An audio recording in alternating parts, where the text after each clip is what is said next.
હવે જે કેટલાક ગોંડલના જાણકાર સૂત્રો છે એનું કહેવાનું એમ છે કે રાજકુમાર નામનો આ જે છોકરો ભલે યુપીએસસી ની પરીક્ષા આપવાની તૈયારી કરતો તો એવું રતનલાલભાઈ નું કહેવાનું હોય તો જુદી ઘટના છે, પણ એ કઈક નશો પણ કરે છે. તો ભાઈ નમસ્કાર દર્શક મિત્રો, સ્વાગત છે આપણી યુટ્યુબ ચેનલમાં. તો દર્શક મિત્રો, અત્યારે ગણેશ ગોંડલનો જે બનાવ છે આ બનાવની વચ્ચે દર્શક મિત્રો અત્યારે કંઈક નવી વાતો સામે આવી છે, જે કદાચ દર્શક મિત્રો આ તમામ વાતો તમને ખબર નહીં હોય તો આ નવી વાતો શું સામે આવી છે એ તમને આગળ વિડીયોમાં કહેવાનો છું. તો વિડીયોને તમે છેલ્લે સુધી જોતા રહેજો. અને એની પહેલા દર્શક મિત્રો આપણે આ બનાવ વિશે થોડીક વાત કરીએ તો અત્યારે મિત્રો ગણેશના પિતા એટલે કે રતનલાલ છે એમના દ્વારા મિત્રો પોતાના દીકરાની હત્યા અને પોતાના દીકરાનું અપહરણના જે પણ પ્રકારના જે આક્ષેપો છે એ અત્યારે ગણેશ ગોંડલ ઉપર મિત્રો કરવામાં આવી રહ્યા છે. અને મિત્રો રતનલાલે આ તમામ પ્રકારના જે આક્ષેપો કર્યા છે એ શેના કારણે કર્યા છે જો એના વિશેની આપણે વાત કરીએ તો આજથી લગભગ 4-5 દિવસ પહેલા એટલે કે લગભગ 4 માર્ચે આજુબાજુ દર્શક મિત્રો જે રાજકુમાર જાટ નામનો જે યુવાન છે એની દર્શક મિત્રો તેની લાશ છે એ મળી આવી હતી. અને આ લાશ છે દર્શક મિત્રો લગભગ 5 દિવસ પહેલા એટલે કે 1 માર્ચ આજુબાજુ દર્શક મિત્રો આ રાજકુમાર જાટ નામનો જે વ્યક્તિ છે એની કંઈક માથાકૂટ ગણેશ ગોંડલ સાથે થઈ હતી.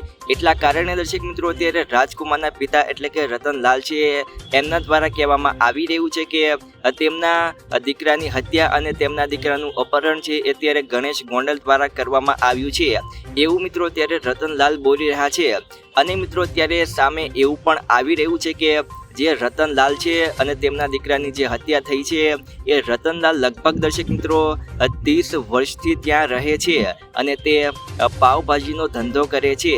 મિત્રો અત્યારે સૂત્રો પાસેથી આપણને એવી પણ માહિતી મળી છે કે રતનલાલ અને તેમના દીકરાનો ગણેશ ગોંડલ સાથે કોઈ પણ જાતનો સંકલ્પ ન હતો.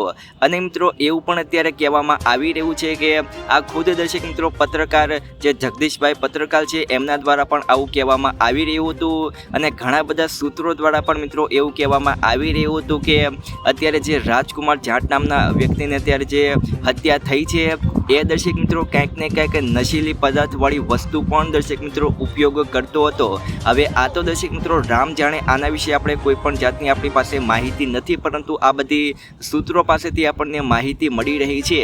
જ્યારે મિત્રો રાજકુમાર જાટની માથાકૂટ ગણેશ ગોંડલ સાથે થઈ હતી ત્યારે દર્શક મિત્રો તેનું અપહરણ છે એ કોઈ અજાણ્યા વ્યક્તિ દ્વારા કરી લેવામાં આવ્યું હતું. અને જ્યારે દર્શક મિત્રો એક દિવસ વીત્યા પછી આ બધી વાતની જાણ રતનલાલને થઈ ત્યારે રતનલાલે દર્શક મિત્રો પોલીસ મથકે ફરિયાદ નોંધી હતી. અને ફરિયાદ નોંધ્યા પછી લગભગ 5 દિવસ પછી દર્શક મિત્રો આજે યુવાનની લાશ છે એ મળી આવી હતી. અને પોલીસ દ્વારા મિત્રો એવું કહેવામાં આવી રહ્યું હતું કે આ હિટ એન્ડ રનનો કેસ છે.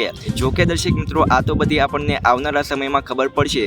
હવે તમારું વાત વિશે શું કહેવું છે તમે નીચે કમેન્ટમાં લખી અને જણાવી શકો છો.